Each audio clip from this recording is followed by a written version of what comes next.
Hey retro gamers. Today on Smashing Bricks, we have our vacation on lovely Isle Delphino ruined in the 2002 GameCube platformer Super Mario Sunshine.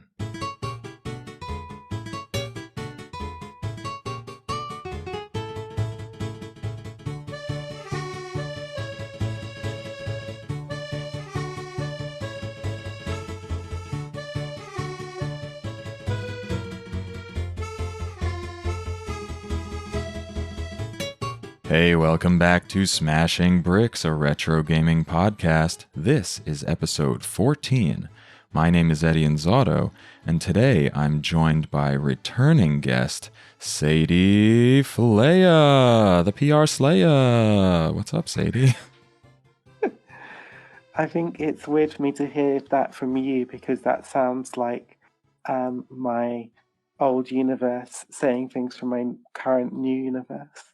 So that is like my nickname now, but that is not a nickname from before, so it's just odd. But yes, my long-winded answer to your question is I'm doing very well. How are you doing, Eddie? Great. I'm doing great. And I just want to know, you are a PR Slayer, right? I am a PR Slayer, or to use my official title, a PR manager at Konami Digital Entertainment, working on the Yu-Gi-Oh brand, as I've been doing for the last 2 years. Awesome. Yeah, we talked all about it last time. Super cool. Anyway, in the past few weeks, past month really, we have both been playing Super Mario Sunshine. Oh my goodness. Yay. We were so excited. This is the second time we're talking about a Mario game on this podcast, and it's the second time it's sort of an odd duck, right? Yeah, I mean, you couldn't pick two odder ducks in the Mario franchise than Super Mario Bros. 2 and Super Mario Sunshine. They are not like their siblings. Right. So just a real quick overview of what Super Mario Sunshine is for people who don't know, because some people may not know. It's a 3D platformer for the GameCube, released in 2002, which was 6 whole years after the historic Super Mario 64 that made a gigantic splash and ushered in the 3D era of video games. And it was the longest in history that the people of Earth have ever gone without a new Mario game. Mario got a new central gameplay mechanic, which was a multi-use water backpack, primarily providing a water sprayer and a hover ability, and found himself on a tropical island. And the game sort of borrowed the same structure as Super Mario 64. You think that covers it as like a quick and dirty description? Yeah, I think so. And that is an incredible fact I was not aware of. I mean, I now that you've said it was 6 years after Mario 64, and that's the longest. That is actually a really fascinating fact, and I think we'll get into a lot of the wheres and whys, I imagine, about that. Yeah. Okay, so to go on to our normal game history, we have Super Mario Sunshine, released in July of 2002 in Japan, and then on August 26th, 2002 in North America. That's a very special day. And then October 4th, 2002 in EU. And it was for the GameCube.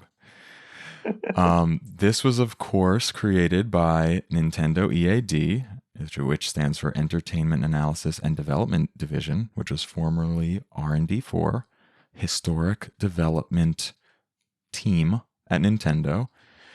This time directed by Yoshiaki Koizumi, who had previously been the assistant director on Super Mario 64, and also literally wrote the origin story of the Zelda universe in the Link to the Past manual, and wrote the story for Link's Awakening, and worked on Super Mario Kart, and Super Mario World 2 Yoshi's Island, and was a designer and director for Ocarina of Time and Majora's Mask, later an assistant director on Wind Waker, the director of Super Mario Galaxy, etc., etc. So Koizumi is not the most popular name at Nintendo, but if I were creating one of those t-shirts that has like the names of a bunch of people in like an art on them, he would be on there. You ever see those shirts? You know what I'm talking about? Yeah, I do. I think he would go on mine too. I mean, director of Super Mario Galaxy is pretty impressive as a thing, just not its own. Yeah. Yeah. I look forward to the day that we get to come to Super Mario Galaxy on the show. But that's not today. Today we're doing Sunshine, which is just as good, maybe not. This game also had a co-director, Kenta Usui, who I've literally never heard of, but he also worked on numerous Mario and Zelda games, mostly in level design and dungeon design, both before and after Super Mario Sunshine. Shigeru Miyamoto, and Takashi Tezuka, or who are two other names who go on the aforementioned shirt, by the way, were producers on this game. And Koji Kondo, of course, composed the island tunes our ears were treated to while playing. And one last little factoid about the people involved is that this was the first Mario title under Iwata's presidency at Nintendo, and the very last request by Hiroshi Yamauchi before he retired. He wanted a Mario game for the GameCube. Yeah, I mean, that is kind of a very cool fact, actually, that this was the first Mario title under Satoru Iwata's presidency. It's weird to think that's how far back Satoru Iwata's presidency went. Very, very cool. Yeah, he wasn't just developing games at this point. He was already the president of the company. So this was the next game after Super Mario 64, as I said. But do you remember that there was a Super Mario 64 sequel in development that they mentioned in a few interviews between Mario 64 and Sunshine? I'm going to pull back the curtains a little bit and say, like, I can see what you're about to say about this stuff here, Eddie. This was all brand new information to me before coming into this game, playing it for your podcast. So I was not aware about another sequel to Mario 64. I didn't know that. I didn't know that it was scrapped or cancelled. I think this is a period of, like, I don't know how you feel, but or look back in kind of gaming history, but for me there are bits where I just wasn't into gaming as much, and those bits are fairly sort of kind of the history around them are a little bit frayed around the edges, and this is one of those bits where I just maybe was moving away from gaming a little bit. Certainly the GameCube era, I maybe had a couple of years out and it kind of switched to PlayStation anyway, PlayStation 2. So I just don't know. I didn't know this history. I didn't know about the sequel. I didn't know about this length of time that it took. So I don't want to spoil what you're saying here, but I just wanted to underline this actually is brand new information to me. Oh, awesome. And it may very well be brand new information to a lot of people. I, on the other hand, at this time in history, was the most tapped in probably I had ever been, even considering I did video game journalism later on. I was like super into everything, tried to know everything I could. And what was happening between 97 and the release of Sunshine in 2002 is they originally had a sequel to Mario 64 in development as early as 97, but it was planned for the 64DD add-on for the Nintendo 64, which was a failure, pretty much, to put it bluntly. They released a few things for it in Japan, never released it worldwide, scrapped a handful of games. I'm still waiting for Earthbound 64. And, ultimately Super Mario 64 2 was scrapped. Then when they were showing off the Dolphin, aka the GameCube, that was its code name in development, they had a tech demo in 2000 for Mario 128, where 128 Marios fell onto this platform and walked around and did some gravity stuff that we later saw in Mario Galaxy, some things that we saw later in Pikmin, but even this did not turn into a game per se, even though a lot of people thought that this was again the sequel to Super Mario 64 and were really hyped about it for the GameCube. So Sunshine was developed separately from this, and it was first shown at Space World 2001 and then again at E3 2002, which was just a few months before its launch. I think E3 was in May, and the game launched in July in Japan. There isn't much development time for this game, right? Like, it was a very short development window. Yeah, well, I guess when you think about Nintendo games, it definitely seems like a shorter development window, right? Because Nintendo tends to keep their games in development for many years and Right. really build something big and new for their major franchises. I think that's kind of what you're getting at, right? Yes. Yeah, this one just kind of started in August 2000, so it was less than 2 years.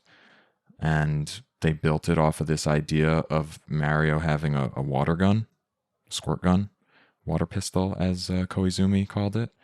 And they built the game kind of around that. They considered 10 designs for his water pistol, and they ended up going with the Flood backpack, which we'll talk about in the gameplay.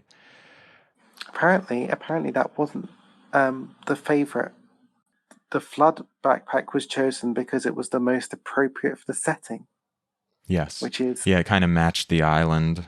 Yeah. Yep. And there was even a different one in that 2001 Space World demo, but they didn't actually show it working. It was just on his back, and people were left to speculate about this contraption. And the reason, this is hilarious to me, the reason they didn't show it spraying water was because they were afraid that somebody would steal this brilliant idea. So I don't want to give away my feeling about it, but that was why they didn't show it at first. And they went from the foundational water pistol concept and ended up with this sprayer for a couple of reasons, like we both said. And then the reason for the sprayer came afterward. They just had that, and they're like, we're going to use this, but we need a reason for him to have it. Why should he have a water sprayer? So they came up with graffiti and the mud all over everything and having to clean it up. And they went with this summery sort of tropical island setting because, of course, a water pistol goes with that. You know, you shoot water guns at people. It's summertime. It all sounds a lot like the reverse of how I would create a game. Like, it's strange that the core of the game has come from the basis of the water sprayer. It's very interesting to me. Yeah, it is. It is kind of nuts. And at first, it was even less like its predecessor, Super Mario 64, but they decided to take a little bit of a conservative step and bring it back to that familiar structure after these experimental beginnings that it kind of had. And they turned the pistol into that backpack, not only because it was appropriate to the setting, but also to not bring imagery of real life guns, maybe because of their past with the light gun for the NES that everyone decried as looking too much like a gun in 1988. So they were avoiding that again, I suppose. It was a different time, though. I think they could have had a water gun if they wanted to. I think so. Reception at the time was very good. Metacritic score is 92% overall. Famitsu gave it a 37 out of 40, got a 9.4 from IGN, an 8 from GameSpot, a 9.5 from EGM, a 9 from Eurogamer, a 9.75 from Game Informer, and a 10 from CVG. So people loved it. A lot of people did. When you were preparing for the show and you looked up all these review scores, was that what you were expecting to find? Because in my head, to spoil it for you, and this isn't my own thoughts, this is just my perception of how the world of gaming perceives this game. Like, it's not, in my head, a 92. Like, that is not how history has framed this game. It's not a 92 on Metacritic. That's just, not how I think it was been remembered by people. But the numbers are there. You said 10 for CBG, 9 for Eurogamer, 37 for Famitsu. It was really well reviewed at the time. Yeah. Yeah, it was. And like you, I recall in my made up brain world that people didn't love it. But maybe we're recalling people pushing back on it years down the road because, Mm. like you said, history seems to not look as fondly at this Mario compared to other Marios, despite these reviews. And interestingly, GameSpot awarded it Best Platformer on GameCube that year and Most Disappointing GameCube Game. So, what happened Very there? weird. That is a weird Yeah. one. Yeah, and we had superlatives like Best Mario Game Ever or Better Than Super Mario 64 coming from a few publications. Meanwhile, Jeff Gertzman said that the game felt rushed and that the Flood backpack and Yoshi were mere gimmicks. And someone else who we're familiar with, Mike Bracken over at Game Critics, gave the game a 6 out of 10, citing lack of innovation, Flood as a gimmick, and the new manual control system contributing to an overall disappointing game.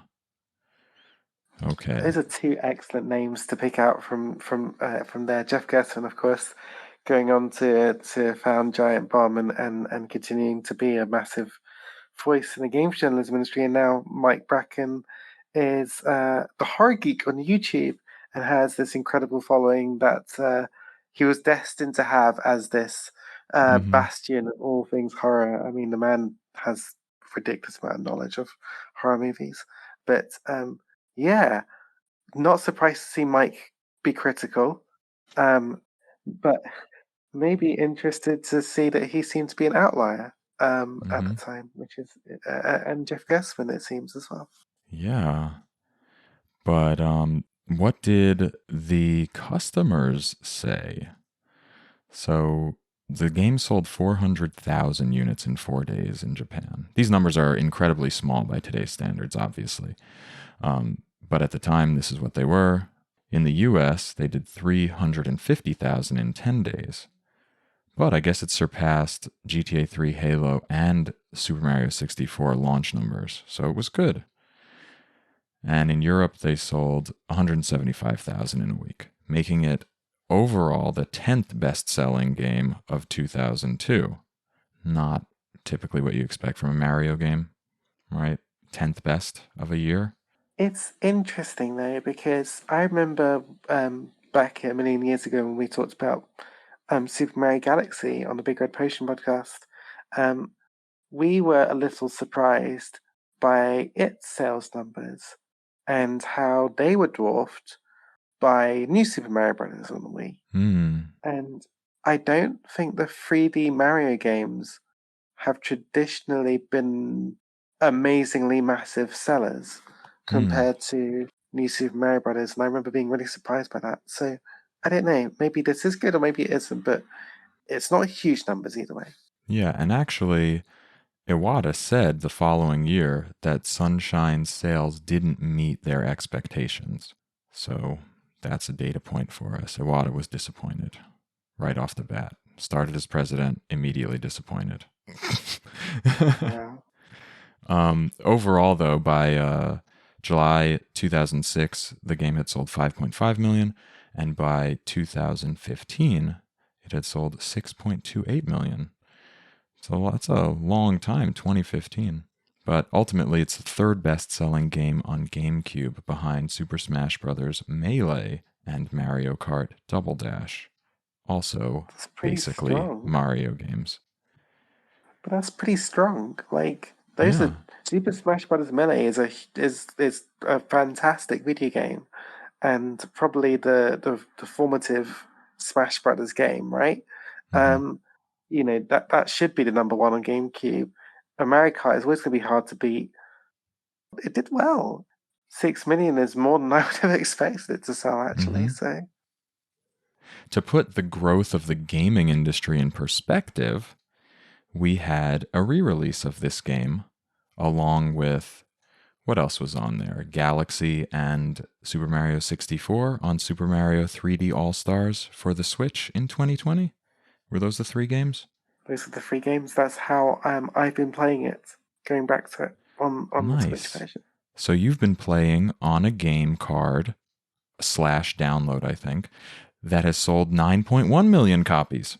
Which kind of puts to rest my theory about 3D games not selling that well on the future systems. Clearly, that's not true. But that's huge. And the Super Mario 3D All Stars brings the games to the Switch in HD for the first time, right? That is a huge part of the success. But also, I wonder which of the 3 games are people buying that game for? Like, are they buying it for Galaxy or for 64? Yes, or for and Sunshine? yes. Which probably not. Right? I mean, I don't know. Well, I think one of the most important things to note about Super Mario 3D All-Stars is that it's Mario games from 3 separate consoles. So it will attract anyone who missed any one of those 3 consoles, the 64, the GameCube, or the Wii. That's a great point. That is probably why it's done so well. So that brings us to the end of our history lesson and to our prior relationship with Super Mario Sunshine. Well, yeah, so as I kind of intimated that earlier, I didn't have a GameCube. I didn't actually really have an N64. I borrowed my cousin's N64 for a very long time before I gave it back. And in that time, I played Ocarina of Time and Super Mario 64 and absolutely loved them and loved that system. But a GameCube, I remember the same cousin had that system, but I remember coming around to his and not being as enamored by it. Like, to me, that system, it was the Super Smash Brothers console. That's what we played Super Smash Brothers on. And I remember playing a bit of Sunshine and just not getting it, which is weird, right? Because I don't want to get ahead of myself, but coming back to Sunshine now, you can see the allegory with Super Mario 64. It does feel like a Super Mario 64 sequel. But to me, at that time, I just didn't click, despite really liking Super Mario 64. So I think I probably played an hour or 2, or maybe watched him play an hour or 2, and was like, I'll play it at some point, I guess. And I just didn't really have an opportunity to play much GameCube. You never did. I never did. And it just kind of, we talked about how gaming community at large has kind of consigned this game to a certain place in history. I think in my head, I consigned it to a certain place in my kind of own library of Mario, based on just those 2 hours. Like, I had decided this was not a good game, and I didn't want to play it. So it's interesting because, as we'll get into, I don't think I really gave it a fair shake. But I wonder how I would have found it if I'd have played it more back then compared to really experiencing it for the first time now. So, yeah, anyway, that's me. How about you? What was your experience with Super Mario Sunshine? Well, as I said, I was super tapped in at this point and was a big Nintendo fan. I loved the Nintendo 64. I was super hyped for the GameCube. I got the GameCube at launch, and I got Super Mario Sunshine at its launch, probably day of. And I played it, and I played the heck out of it. And I don't fully recall the specifics, but I'm pretty sure I enjoyed it, defended it from the naysayers, but also felt like it wasn't as good as Super Mario 64 when I was playing it. And I played the heck out of it. Like, I put in my old GameCube memory card to play it again for this episode, and I had 120 shines on my one file. Whoa. And then I had like 8 on a second file. So I have not revisited it other than a few shines until we played it again. But I must have really dug it, you know? You must have to have got all 120 shines. This game, to get all 120 things in the Mario game is obviously the kind of the gold standard for completion. But to do it in Sunshine is bonkers. So you must have at the time liked it enough to gone through some of the things you have to do to get those 120 shines. Yeah. Yeah, I remember having opinions about the flood, and I do remember thinking that the secret areas were the best part because they were the most real Mario game in this Mario game. But I'm pretty sure I really dug it overall. Now, here we are replaying it. And we've got to go in depth and see if these old feelings and old recollections have held up. And, in your case, see how the game holds up for a first play so many years later. I think it's important to kind of frame this in the way of a sequel to Super Mario 64. So that game is, I think, the first of a line of 3, if you include Galaxy, which has this kind of hub world, right? Where, you can jump into levels. In Super Mario 64, you're jumping into paintings on the wall where the worlds are in. You're in this big castle, but I think it's Princess Peach's castle, and you're jumping into paintings on the wall and going into worlds.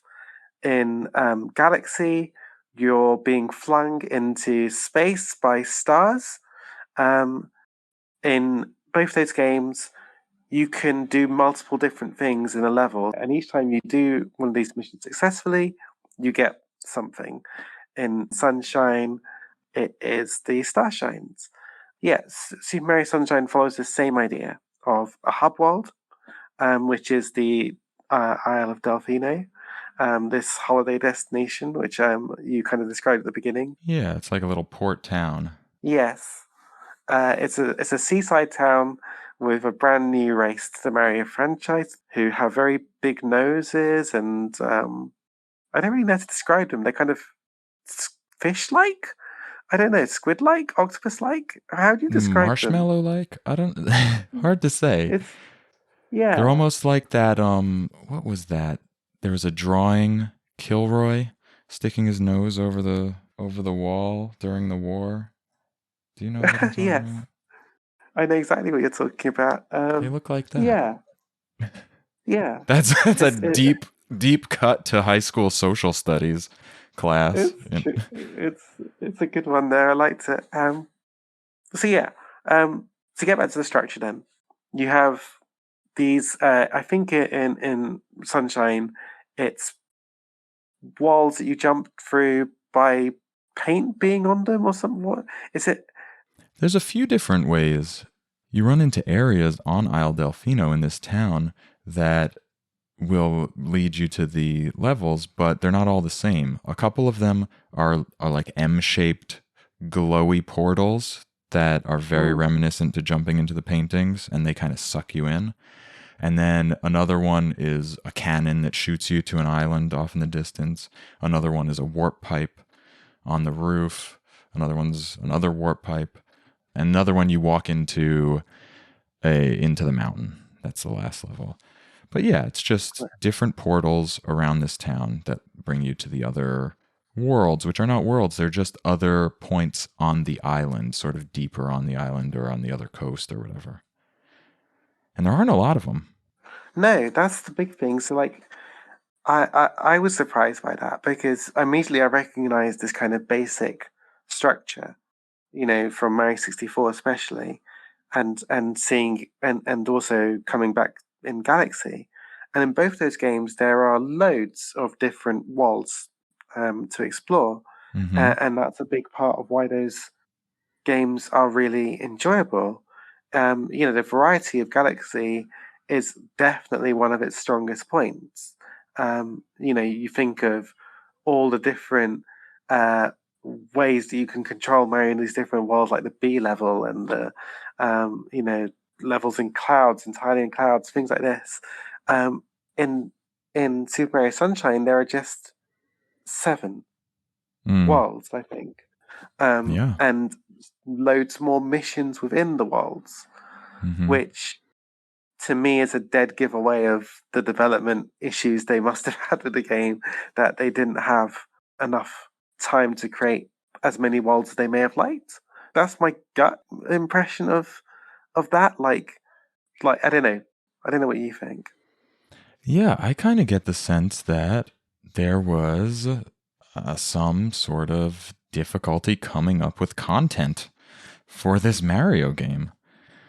It has 7 levels that are not very different from one another. Like every level has a big water feature. That was like a big deal, obviously. But like one's a beach, another's a town on a lake, another is a cove, like on the cliffside with the ocean. Another is, you see my point, where I'm going here. So there's not a wide array of biomes to enjoy in this game. I think to come back to kind of your original question of the overall structure, having that basic frame of you're in a hub world, you're jumping into worlds, is good to have in this game, because there's a lot at the beginning that it does not feel as familiar. And the big thing that jumps at you, even actually thinking about modern games in Mario after this one. So this still feels kind of new to the franchise, even compared to the games after it, is how much story there is in the beginning. There is a story to this game. There are characters that speak. Mario has a level of depth that he's not displayed in any game since or before the main Mario games. Like we learned that Mario is really into different food. So even just that little tidbit is more information than we've had about Mario for some time. So it's really interesting just how story-driven that beginning is to me. What do you think? Do you remember at the time when you first played it thinking, wow, they're bringing story and cutscenes to Mario? Yeah, I think I remember thinking that it was kind of silly and I wasn't super into it. But playing it now, I wrote in my notes, I said, wow, I actually kind of like the story now. I feel like it's cool that the princess wasn't captured at the beginning, inspiring the tale. And it had this funny courtroom scene. So the story is they're on vacation, Mario, Princess, and I think Toad, and they're going to this island. Is Toad there? He's got to be. He's got to be carrying the bags, right? Toadsworth, isn't there? Oh, Toadsworth. Got it. So they're on this vacation. They're on an airplane. They fly there. I think Mario's eating all this food on the airplane. He's dreaming about it. He's dreaming. Oh, they get there, and someone who looks just like Mario apparently made a huge mess of the town, has been polluting, putting graffiti everywhere, and running away, causing all kinds of chaos for these Pianta people, I think they're called. And Mario is immediately identified as looking like the culprit. So he is put straight into custody, stands on trial. There's a trial scene, and he is convicted and sentenced to cleaning up the island. And this reminded me of a mini Jim Henson film at the beginning of this Mario game. It's ridiculous, but kind of funny.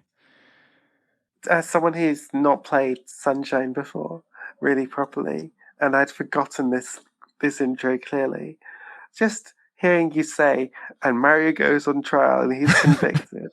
I mean, Yeah. it's ridiculous. It's so far removed from what even Odyssey, which goes in some interesting directions for a Mario game, does not go anywhere as wacky and wild as Sunshine does with its story. Mm-hmm. And furthermore, the game itself, the story centricness is built into the gameplay because you do a lot of talking with these NPCs around the hub world and around the levels themselves. And in each of the 7 levels, there's often a story arc from Shine 1 through Shine 8, and different things happen along the way. And when you go into the level, the camera will sort of direct you to what you want to be looking at. And if that's not enough, you gain sort of clues as to what your goal is for that particular Shine sprite by talking to prominent figures, little villagers or whoever in the level who are just positioned just right in your path. So you have to talk to them, or you are compelled to talk to them. And they'll tell you, oh, this thing over there is happening. I wish someone would take care of it. And then that leads you to the end of that loop through the level, essentially. You go in, you get your 1 shine, and then you get booted out of the level. Yeah, and it's a really good point, because even beyond just that kind of gameplay loop that you're describing, which is a massive part of how you do navigate these worlds and levels, just that basic idea of you go into these worlds and there are the Delphino people just living in them.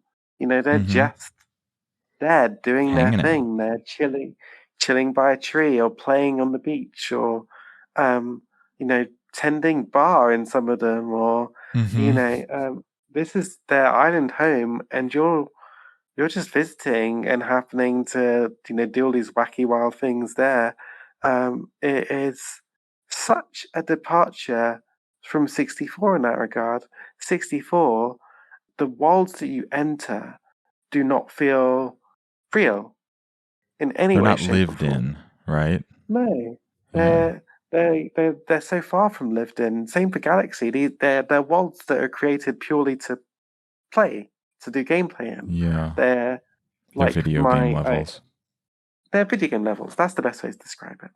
Now, it sounds like I'm extolling Sunshine here. Mm-hmm. I don't know that I am. I mean, I can. I just don't think. I don't think on this that I want to. I do think it's a challenge to create worlds which have this kind of realness, and they have people just living their lives normally in them, but also have a kind of good, strong gameplay element. And I think the worlds do feel a bit boring, actually, to me. Like, I found myself when I was playing this game primarily getting a bit bored of returning to the worlds and not finding it that interesting, the changes that you're talking about, the kind of story progression with them. And I also found that the gameplay felt very limited by the very nature of how these worlds were designed. And I kind of am thinking of the very first one. I can't remember exactly what it's called. Bianco Hills, the one with Bianco the village and the Hills. lake. It's just not a very interestingly designed area to me. It's just not. This is just drab in terms of its design. And it's not, to me anyway, I didn't find myself being like, oh wow, look, the lake is completely dirty, or oh wow, there's this new creature flitting about. It just didn't work for me in that regard. But what did you think? Yeah, I kind of see what you're saying, and to a degree, I agree. So at first, this progression of the level changing a little bit and kind of directing you to different things seemed interesting.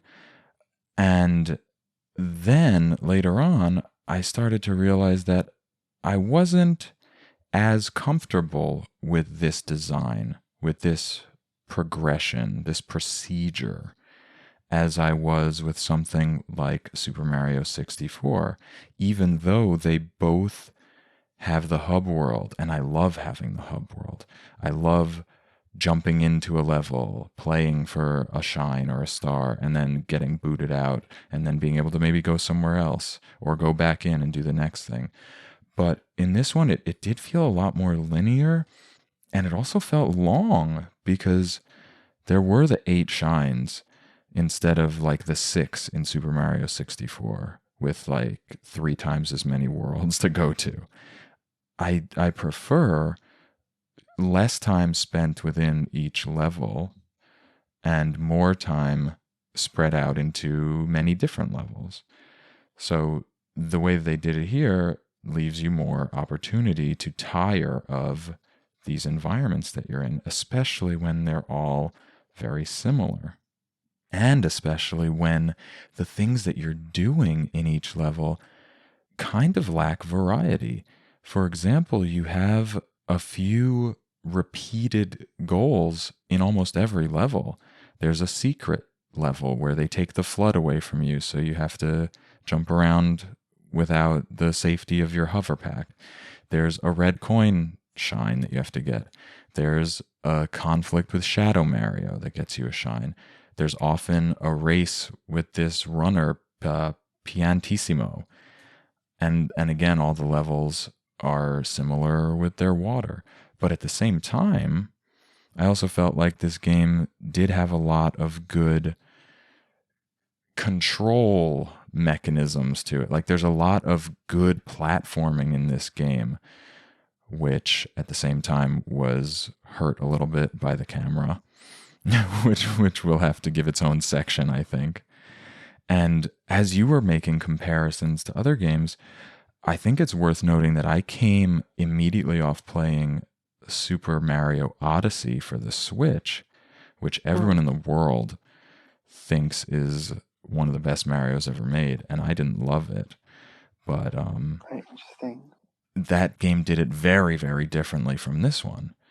You go from big world to big world, and in each one you get like 400 moons, but they come at a rapid pace and they're all within the world. Whereas this one lets you jump into the different worlds in the hub. There are still kind of a lot per level, but there are a few levels. And then the other games, there are many, many levels with just a few stars or lumas or whatever they were in Galaxy in each one. So I was super excited to get back into the hub world. I really liked that until I realized that staying in the worlds for 8 plus 2 hidden shines was very long. And I found myself really wanting more of that variety. I think you made like a lot of really salient points there. The observation about Odyssey is a really good one, and Odyssey is not my favorite Mario game, but I really do appreciate what it was trying to do and sticking to its name in a very true way, because it is an Odyssey in the sense that you are journeying from one world, and you do that world and then you go to the next world, right? Like you don't do what you do in Galaxy or 64 or Sunshine and keep coming back. It is a journey. Yeah, and for what it's worth, I got bored too because of that, because you were going from one to the next and you had to get to a certain quantity of like currency in the moons before you could move on. But go ahead. Yeah. The big thing of why I don't feel the same complaints about Galaxy and 64 that I do about Sunshine, because like you said, there are more worlds and less missions per world. By kind of a very basic way, you are given more opportunity to go and create your own variety. In Sunshine, you are kind of, even right from the beginning, are limited from what worlds you can go explore. You have to unlock more worlds. You will end up being stuck in the same 3 or 4 worlds for a little bit, and it just gets a little bit tiresome. Mm-hmm. And also, it means that you can hit a wall, whereas in something like Mario 64 or Mario Galaxy, you can just say, okay, I'm going to step away from this world for a little while and go to 3 or 4 or 5 other worlds. In Sunshine, you can say, oh, I'm going to step away from this really hard shine on this world and I'm going to go to this one other area that's available to me right now. And hopefully there's not one that's a little too hard to get past right now there also. And that, again, is a very salient point because I do think Sunshine is probably one of the hardest Marios. Yeah, shockingly, it kind of is. Super Yeah. hard. It is. There are bits of it where I was playing it today before the show, and I I haven't got angry over a video game like that for a little while. And I don't think it's just a difficulty in terms of the challenge. The camera is a challenge in itself with this game. I think now is a great time to talk about the camera and how that relates to the game's actual mechanics at the same time, and how those sort of either exacerbate or work against one another, I think is super important in this game. Let me break it down for you, Eddie. This is the worst camera in any Mario game by some distance. 100% agree. There's one level that I played today where it really hit me, and it's one of the ones you described where Flood gets taken from you by Shadow Mario, and you have to do a kind of challenge level. These are sort of, I guess they're meant to be throwbacks to classic Mario because you get the kind of old school Mario music being played in them. Yeah, and they're just floating objects in 3D space, which is almost like a 3-dimensional transposition of the 2D Marios on the Nintendo and Super Nintendo. And I actually think some of them, the ones that I've played are actually, like, take the camera out of them, really well designed. Like, they're really good level design. And the one I'm thinking of is a secret one, or not secret, but it is one of the secret shines. It's one of these areas, but you redo it with to get red coins, and you do get Flood back to do it. So that is one thing in its favor. But yeah, so that was the one I was thinking of. It gives you a minute to go and get 8 red coins, and there is a bit in this one where you need to get 4 of the red coins on platforms that go up and down. And they move left and right. Some of them stay still. And you need to very quickly be jumping from potentially a raised platform that's going down to a platform that is moving to the right. And all the while, every time I played this, the camera was deciding to do its own thing. It was playing its own tune. It was singing its own melody, playing to a different beat. And it did its own thing every single time. And it was infuriating, Eddie. I rage quit for a bit. I turned it off. And I just sat and scrolled on my phone because it is an abominable camera. And I don't care what anybody says. It was a bad camera back then as well, because Mario 64 did not have that bad camera. It just did not. Mario 64 kind of just did it itself and pretty much got it right until you just needed to shift it a few degrees around and, arced behind Mario to look in a different direction, or press the button to get it behind him, or press the top C button to go into first person. You didn't have to constantly fiddle with it. After you did your thing, once you started moving, it found the exact right place to be, it felt like. This camera did not find the exact right place to be. Ever. Pretty much ever. It's so bad. Literally the first thing on my notes here on paper it says, camera controls are backwards and feel weird and can't be changed. So I felt like they were exactly the opposite of what I wanted in terms of left going right and right going left and down going backwards and up going it was just an interesting mapping of the C-stick that were the exact opposite directions I expected every single time. And that was very difficult to get over right off the bat. I'm going to be devil's advocate. My views are being shaped by playing this game for the properly first time 20 years of innovation later. Mm-hmm. And there are bits where the camera is not an issue. It's just frustrating when I think a lot of the game is predicated on being quite skillful with your platforming. Mm-hmm. Especially those kind of old school sections. There's one level where you climb a kind of massive structure full of climbing sections and little jumps you have to make. It's all very precise, and if you fall, then you're sent right back to the beginning, and no one likes failing that kind of challenge when you don't feel like it's your fault. And the camera is often the guilty party. Mm-hmm.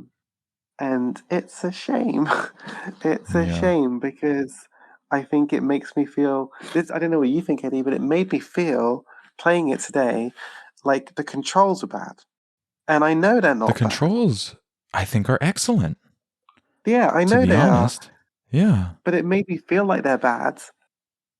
It made me feel Yeah. like I couldn't do what I wanted to do. Because you couldn't see where you were going to be landing. There was some weird miscalculation of depth and trying to get coins floating in the air, like you said. The first or second, I think it was the second shine in the amusement park level where you have to get red coins was a really tough wall for me this time. I hate that level. I hate that level.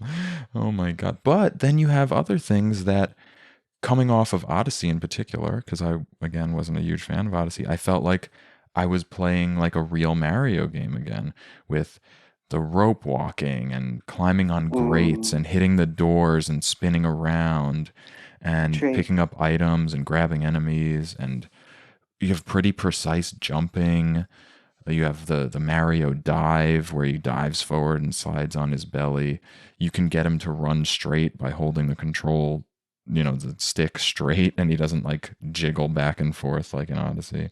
It had just very nice controls, though they took away my precious long jump. The spin attack in the air is really, really cool. Yeah. That's very cool. One of the things I've never really used in any other 3D Mario game, but I used a lot in Sunshine, was the move forward slightly then jump backwards thing. Yes. His in little Sunshine is huge. side flip. Yeah. Yeah, because it activates so easily, and it just like right when you want to. All you have to do is just tap one direction and then go the other direction and jump, and it really triggers it. The same jump was in Super Mario 64 and was much more difficult to pull off. Yes. I don't think I ever used it in 64. It didn't feel useful in 64. In Sunshine, they very cleverly designed the levels for it to be useful a lot. Mm-hmm. They would put you up against a position where you had a little runway in one direction, but you also had to jump back in that direction. So you have this perfect move tailor-made for it. And they varied the heights of your different jumps.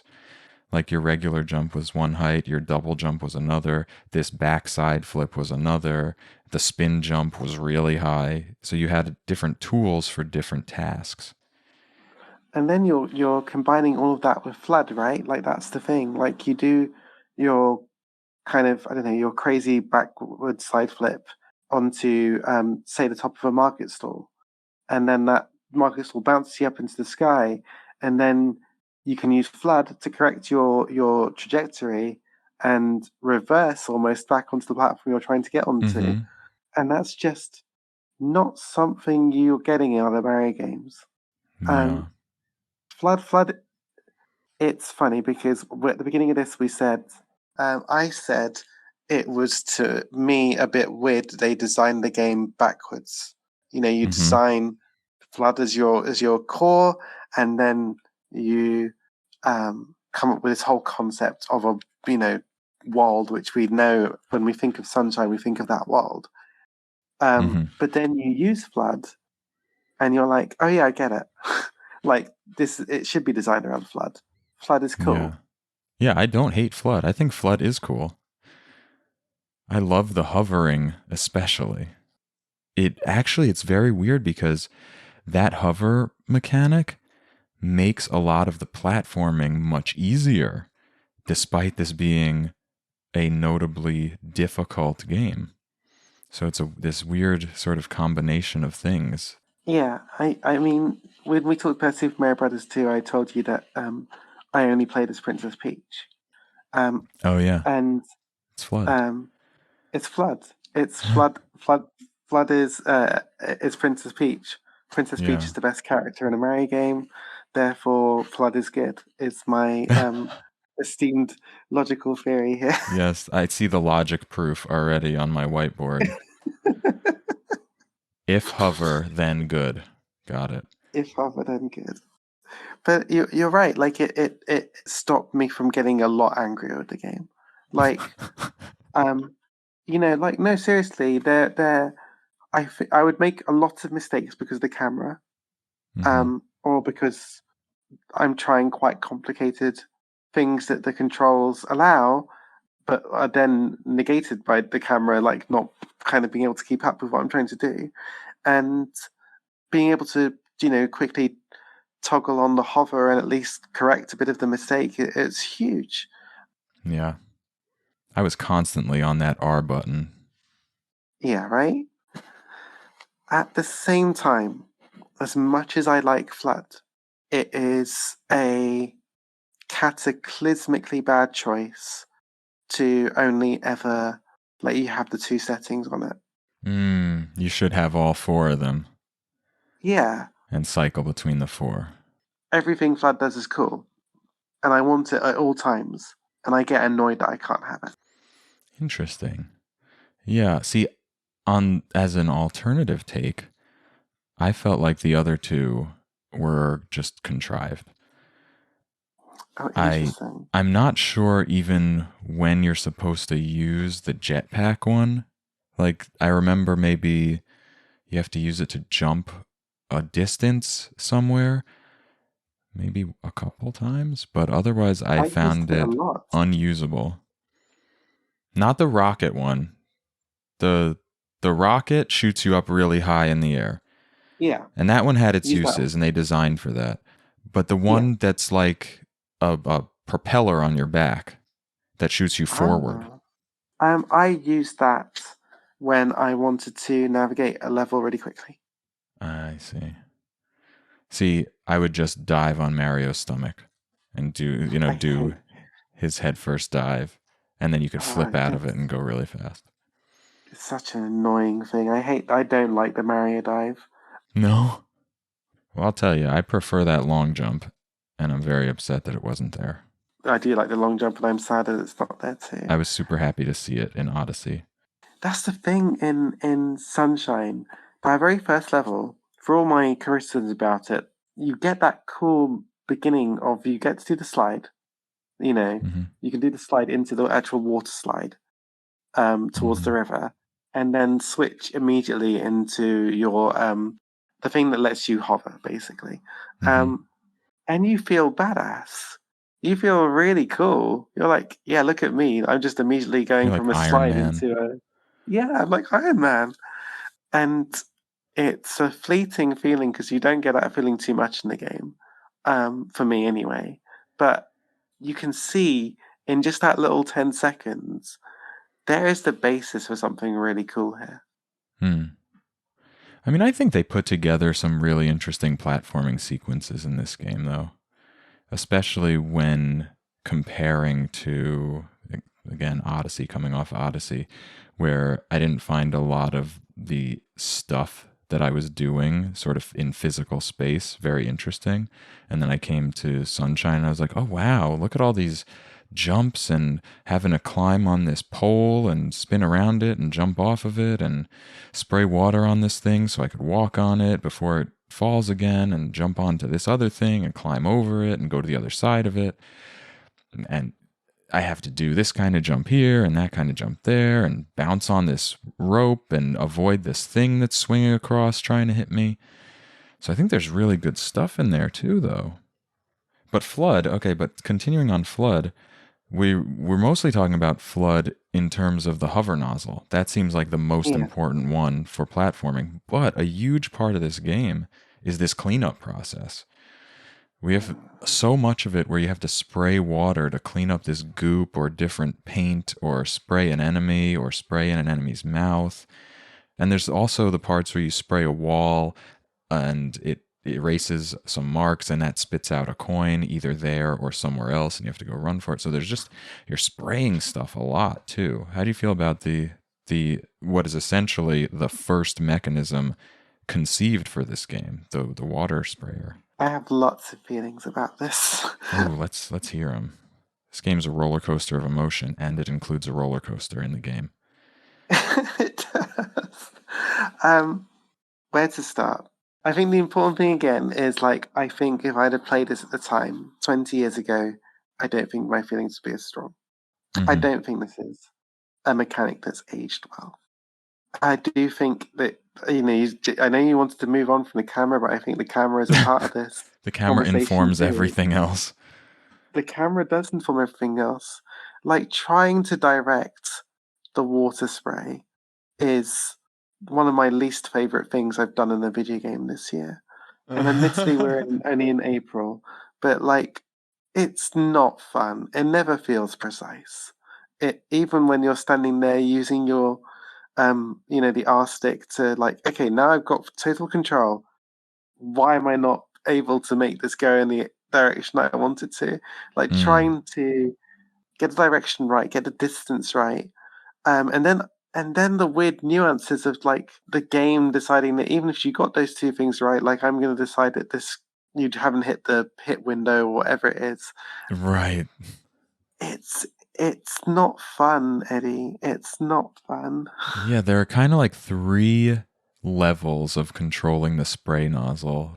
You can hold the analog R trigger and not click it in, and it just sprays as Mario runs, and you're using your left stick to sort of direct his whole body. And in doing so, you're really just wildly spraying and can never accurately aim at anything. Then there's clicking it in where he stops, like holds his ground, and you use that same left stick and you turn him and you have no idea how to precisely aim anywhere because there's nothing guiding you. You're at some weird faraway isometric angle and he's facing like to the left and you're just kind of moving him, swiveling him around like a turret from a distant third-person perspective. So you have no idea which line that stream is on, nor its altitude. So it's very easy to miss. And then finally, you click the Y button or X button, and you go into first-person mode, and you aim, and it's really tight behind him. So you get this sort of depth perception difficulty where you spray too far or too short a lot of the time. They don't nail it in any of the 3 positions. One of the most infuriating additions to this, and it's all over that first level again, is this isn't Resident Evil. I shouldn't have to worry about things coming up and, biting me as I'm trying to, fire spray at a piranha plant. Like, that is unbelievably annoying that they put so many enemies in the game in areas where you're trying to, like, spray the water at things. Yeah. And they come out of the goop that you're trying to clean up. They just materialize. Why would you do that? Why would you design it that way unless you don't like people? I mean, it just feels so sadistic as a mechanic. Koizumi hates you. It feels it, though. It feels like it's designed to infuriate you. And it, again, when you think of 64, when you think of Galaxy, and you think of the boss sequences, or you think of the enemies that you fight, and it all feels kind of tight. There's none of this annoying extra nuisance stuff. There's just, like, everything that should be simple in this game is complicated by something. The water spraying should be simple. It should just be simple. Why do you make these little enemies jump at me? Why do you make the camera like this when like all I'm trying to do is just climb a wall?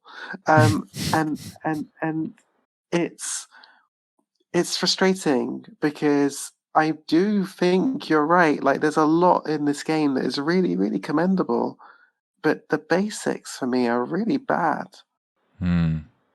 Like they just have not aged well. Yeah. So how did you mention some bosses as in like the rest of the franchise?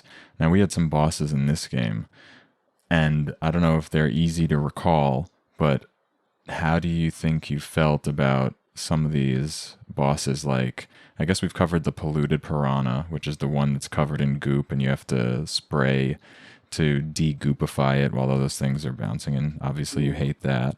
But then we have something like PD Piranha, the one where you're like spraying in his mouth to stop him.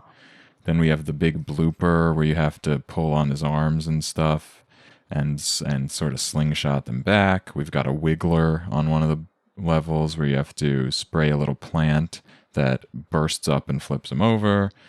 And I guess maybe those are some examples. But if there are any there that you have particular feelings about, or all of them, what do you think? For this, I went back and I played a bit of 64, and I went and played back a bit of Galaxy. Those two do not do bosses the same. The Galaxy bosses are really tight. Fact, like they just are, because they kind of simplify it. 64 feels tight, but it feels tight because I played that game when I was like 14, and I know it like the back of my hand. And actually, I'm pretty sure a lot of the complaints I have about Sunshine, I would maybe have about 64 if I was coming to it near. Maybe not to the same extent. There is an element here where age has just not been kind. So I do think the bosses are probably fine. They remind me a lot of the 64 bosses. And I like the 64 bosses. But some reason in Sunshine, and I think it's coming to the game later, plus the actual valid criticisms around the camera and the water mechanic do make them annoying. But, I love the concept of a piranha plant that's flying through the air, and then you shoot it down with water and fill it up its belly with water to the point where it collapses and is wriggling with stomach pain, that you go and then jump on its tummy. Like, that's great. How creative. How brilliant. But I'm a little bit stuck on the basics of this game, and it kind of does inform everything for me. What did you think about the bosses? Maybe that's the more interesting question. Well, the one you just mentioned, PD Piranha, I think is my favorite of all of them, because I do like that sort of loop of different things you have to tackle while fighting him. But a lot of the other ones just weren't super interesting to me. The blooper bouncing on the legs, pulling on them, I didn't think that it was much fun. It was just do these things. Okay, passed them, great. The wiggler was fine because the area that it was in was not perfect, and sometimes he would go floating into the water where you couldn't go jump on him. So none of them were super impressive to me outside of that PD Piranha, and that the polluted piranha was, just spray the water. I do get a very specific joy out of cleaning up dirty things. So there's that core joy of this game, taking a dirty thing and making it clean. And when that's incorporated into the boss, that's cool because it's satisfying. But I don't know that carries a boss sequence, really. Even the big Fanta Manta, the one that is just like a shadow underneath the beach town. You have to spray this sort of shadow on the ground, which then divides into numerous smaller shadows, like almost forever. Even it's basically the same mechanism. You're just kind of spraying the stuff that you see on the ground and then going to refill your water. So it wasn't very impressive to me. How about Mecha Bowser? Because that is probably the most unique of the bosses. Oh, Mecha Bowser, where you're on the roller coaster and you shoot rockets at him? Yeah. Yeah, I think I liked that, but it was so brief. Right? Wasn't it I just... think I liked it too. Yeah, you shoot a few rockets, it's over, and you move on with the next part of the level. It almost felt inconsequential. I think maybe then I liked it maybe a bit more than you because I didn't find it brief because I found it actually quite challenging personally. Again, probably because the game I felt didn't do a great job of explaining itself. I enjoyed working out, okay, this is how I pick up rockets. Like I need to be facing the gun towards the rocket. You know, I enjoyed that, and then trying to balance the firing of the rocket with, you know, taking out the bullet bills. So I enjoyed it actually. It felt really unique. You don't get many on rails Mario sequences. Yeah. Yeah, I agree with that. I will agree with that. But it's for whatever reason, it didn't stand out in my mind without you going back over it again. Yeah. I do think it was a good new thing to do. But also, on that roller coaster, at least in the next bit that you have to do on the roller coaster, where you blow up a bunch of balloons within the span of 3 laps around this coaster, the camera again was a nightmare. And it was really hard to shoot the balloons from the roller coaster. There's one thing we've not touched on, which I did want to ask you about, which was the blue coins in the levels. Oh, yeah. What did you think of that as a mechanic? Well, the blue coins are a whole system, a whole economy. You find blue coins throughout the levels by spraying various graffitis. You'll get blue coins. And then you spend them, I think, 10 at a time or 5 at a time, on shines at a little hut in the town. And that's 24 of the shines.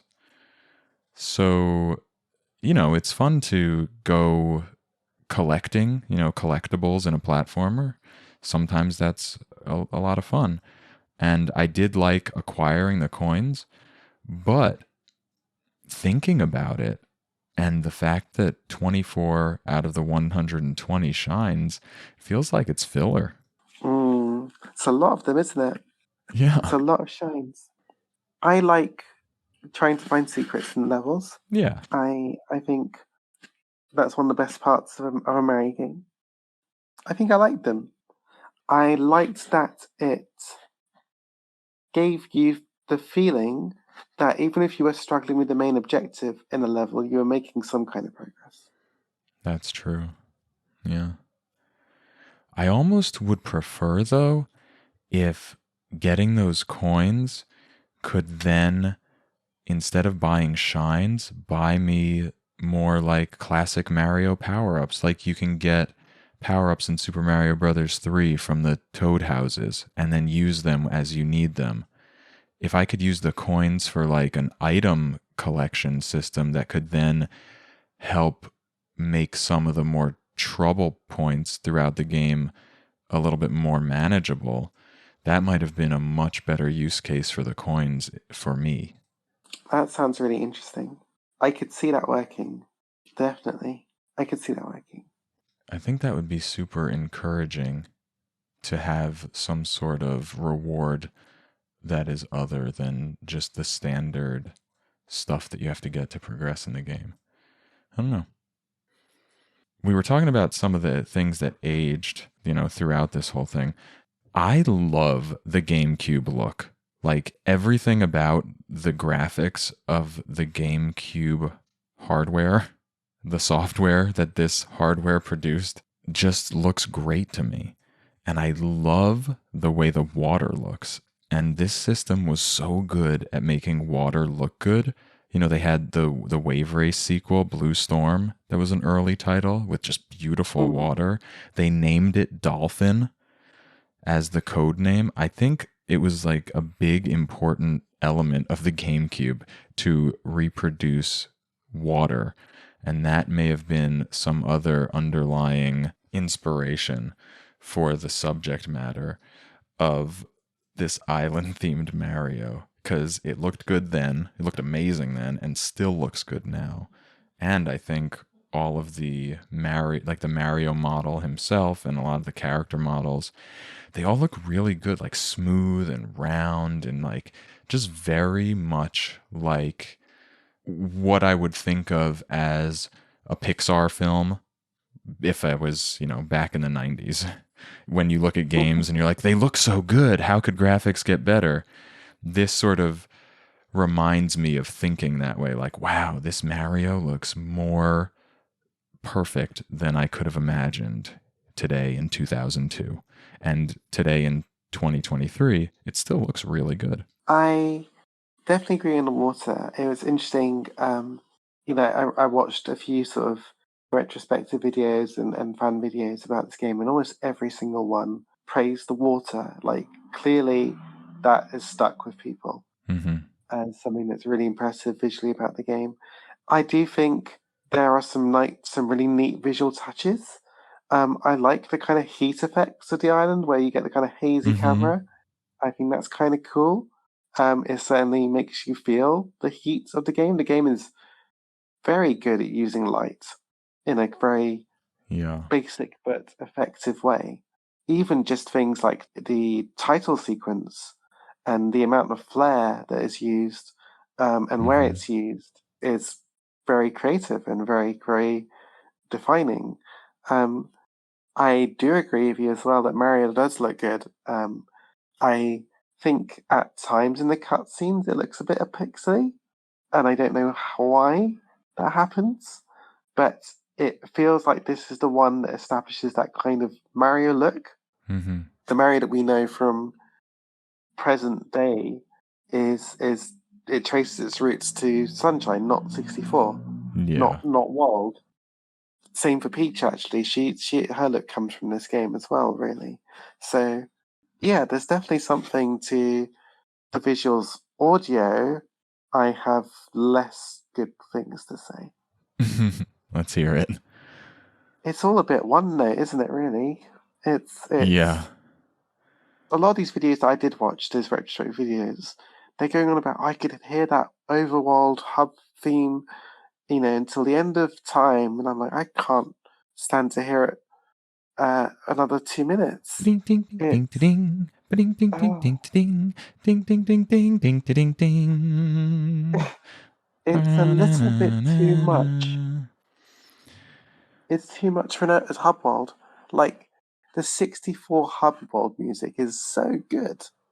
It's so good. It was much more simple. It's not intrusive. It's not annoying. Galaxy is so beautiful and, just peaceful and relaxing, and you love being in that hub world because that music is so calming and the whole area is so magical. Yeah, I think the music in those games, though, may have been trying to communicate a different mood. In both of those games, you were in these empty places and you were meant to feel sort of alone, right? You're alone in the castle, you're alone in the hub of Galaxy, whereas this, it's got to be so lively because you're in this island vacation destination that's completely lived in. So the music is expressing that. Does it need to be that lively? It's too lively.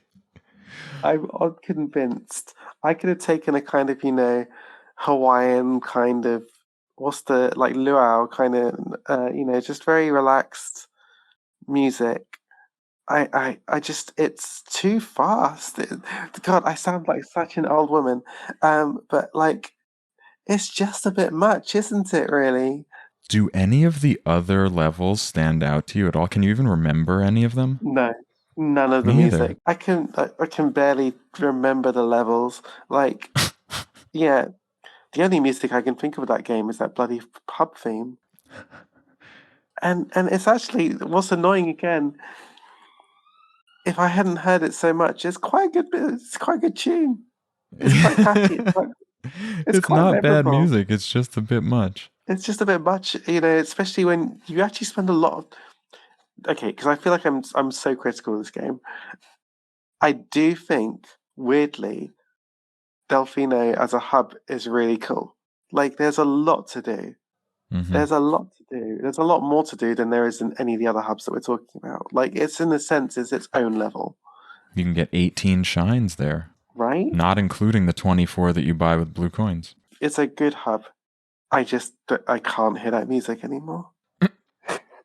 I like that they recycle some of the underground music and the original music for the secret levels where they take the flood away and they make it sort of more upbeat.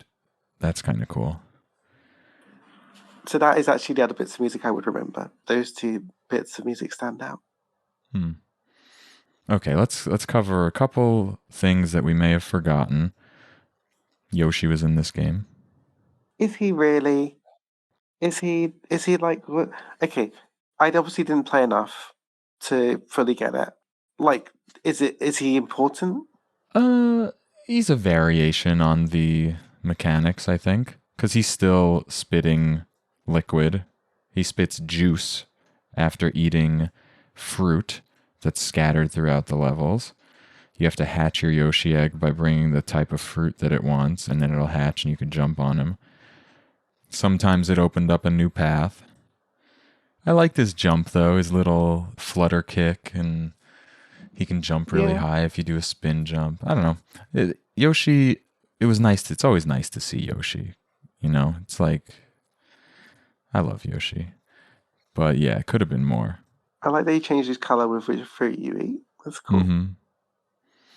How do you feel about this? Going back to mechanics, there are a couple of levels, despite there being so much water in this game, you rarely spend time underneath it. But when you do, you have some different controls. Do you have opinions here? I think it's fine. I think it's terrible. Go on, you don't. Let's hear you didn't like them. Oh my God. I don't know if I just don't know how to do it, but going up and down in the water is just laborious. You don't have free motion like to swim. You have to use the flood to jet boost or not. I don't know. It just did not feel comfortable underwater for a game that has so much water in it. I would much prefer the Super Mario 64 underwater levels to this. The Super Mario 64 water levels are like the benchmark, aren't they? They're really good. But like, why was that gone? I don't disagree with what you're saying. I just guess I didn't spend enough time underwater to really care. The underwater missions in Noki Bay particularly were just laborious. Just laborious. Fair. Anything else that stands out that is worth a mention before we move on to our final verdicts? Some of the NPC dialogue is great. Some of the random one-liners are good. Yeah, there's truly a remarkable amount of dialogue for a Mario game. And yes. I would say I'm here for it. Yeah. And, of course, Mama Peach. How can you forget Mama Peach as well? Oh, yeah, the crux of the story. The crux of the story. Bowser told Bowser Jr. that Peach was his mother and that Mario was a bad man who stole Peach away. And that caused Bowser Jr. to go after Mario, right? Is that the basic idea? Yes. Didn't expect that from Mario games. But I like it at the end. We find out ultimately that Bowser Jr. says something like, yeah, I know she's not my mother, but I want to do this anyway. Yes. Before we close, yeah, I feel like, I don't know how you feel, but I feel with this game I'm very ambivalent about it. And there's a big part of me that just thinks this is not a game to play 20 years later when you're 40 years old. And was I ever going to really like this game? And I think I can step back from myself and see some really cool things. But at the same time, I just don't think for someone new or someone who's experienced with the franchise but hasn't played this game, that camera is an impossible thing to overcome. And there are just so many little things which have not stood the test of time. I guess I'm kind of left with a bit of regret and wistfulness that maybe I missed out on enjoying this game by not playing it at the right time. And maybe if I could have gone back 20 years ago, I'd have just gone, look, okay, it's a bit silly, but carry through and you'll end up loving this game like so many other people have. But I'm denied that now because it's just not a game that's aged well. Yeah, I kind of, I don't have the same history as you, but I do have the experience of apparently being super into it back then, and now coming back, feeling like it has very good elements and very bad elements, which ultimately lead me to feel like it is not a game necessarily worth going back to. It's a Mario game, for the history of it. It's interesting to check out, but I don't think this is a game that I recommend playing, which is shocking to say about any Mario game. So if I were to decide whether this was a smash or a brick, I might have to vote brick.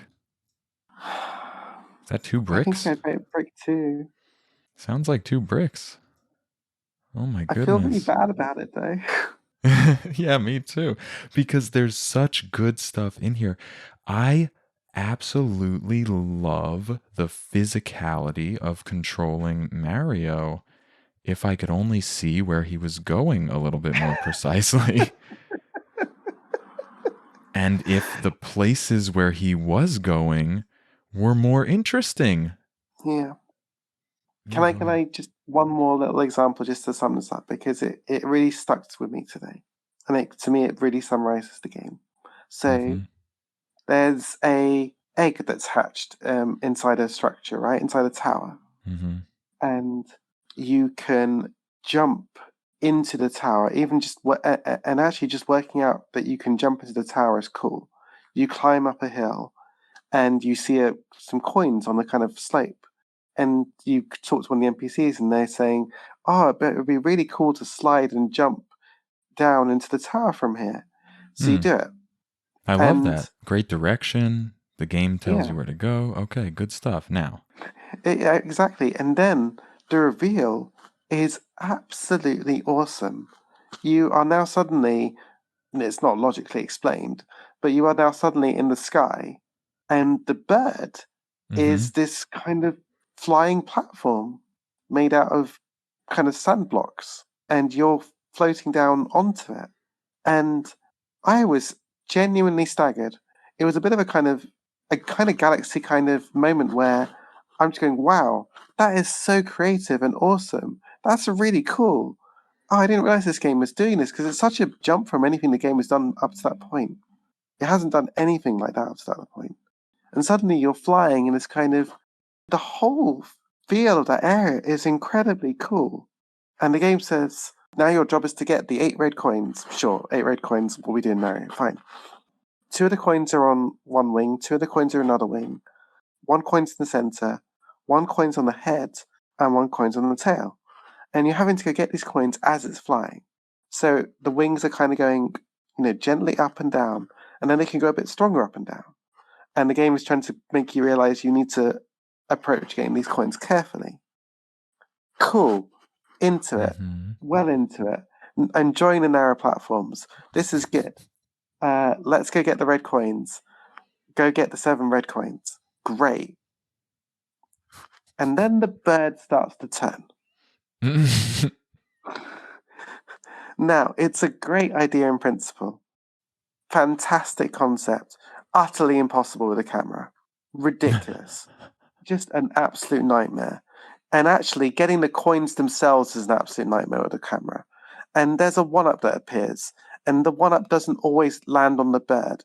And trying to get the 1-up with the camera is an absolute nightmare. And then there are blue coins, and trying to get them with the camera is an absolute nightmare. And I had to do that level 12 times before I could finish it because the camera was so bad. And at the end of it, I ended up hating it And that level was beautifully designed. Incredibly creative. What a tragedy. I'm sure 20 years ago, I'd have just thought it was creative and I wouldn't have cared about the camera. Yeah. That sums up the game for me. Unfortunately, Super Mario Sunshine, Camera's Revenge did not hold up for Smashing Bricks. That's the title, right? It's such a good point. There's some great design, and it's just marred by some really bad camera work. A couple of comments from the Discord. I have a Discord now, which you can find the invite link in the show notes or pinned in a tweet on twitter.com/smashing_bricks. But we have a comment from Drizel said, sunshine, impossible geometry, impossible difficulty, summer fun, and steel drums. Incredible times. Then we have another venue says, Sunshine is the Dark Souls of Mario. I nearly thought about saying that today. That's just two that we're going to leave us with, coming at it from a little bit of a different angle each. And I'm pretty sure the Dark Souls of Mario is specifically referring to how difficult it is, which they both mention. Okay, so we're going to set aside Mario Sunshine, maybe pick up a different Mario to play in our spare time, and I am going to pick up another game with my next guest, and that will be Mark Besada of the Board Game Barrage Podcast, and the game is going to be Street Fighter 2 and perhaps its various iterations. So look forward to that one. So with that in mind, you can join us on the aforementioned Discord in the Play Along channel and talk about your thoughts and feelings and opinions and memories of the Street Fighter 2 series of games, and play along with us and get ready for the next episode. As always, you can find Smashing Bricks on our Anchor page, all the various podcasting platforms, Instagram at Smashing Bricks, Twitter at the aforementioned Smashing_Bricks, on YouTube. We still don't have a TikTok, but I don't think that's really my skill set. And you can always write in with your thoughts. If you don't want to jump on the Discord, you could just write in at smashingbrickspodcast@gmail.com and tell us your thoughts about Super Mario Sunshine, any of the previous games, or the upcoming game Street Fighter 2. And you can also check out the Smashing Bricks Retro Games list, which is linked in the show notes. You can see if there are any games on that list that you'd like to see me play with a future guest, maybe with Sadie. Or if there's a game that isn't there that you would like to hear us talk about, you can again jump in Discord and make that recommendation, or drop me a line at smashingbrickspodcast@gmail.com. And lastly, before we go, Smashing Bricks does have a Patreon now, which is also linked, and you can go there, and if you like the show and want to see it improve and want to see it released more frequently, then you can donate to the cause at a few different levels, one of which is really cool. You'll get to put in your requests for games that we want to play, that you want us to play, and I will be forced to choose one of those every few episodes. We're going to call that the Patreon Picks episodes, and that's going to be a lot of fun. It'll be fun to see what people want, and please don't troll me. Please give me good games to play. Otherwise, there's a lot of other stuff you can get over there. You could even come on the show as a guest. So check that out at patreon.com/smashingbricks. Other than that, thank you so much for listening, and thank you, Sadie, for coming on to join me again for a weird Mario game. I hope you enjoyed it at least a little bit. At least the knowledge that you gained from it, maybe. I appreciate the knowledge, but it's always a pleasure to talk video games with you, Eddie. Thank you for having me on your show. Awesome. And everybody else, until next time, I'm Eddie Inzauto. May the nostalgia be with you.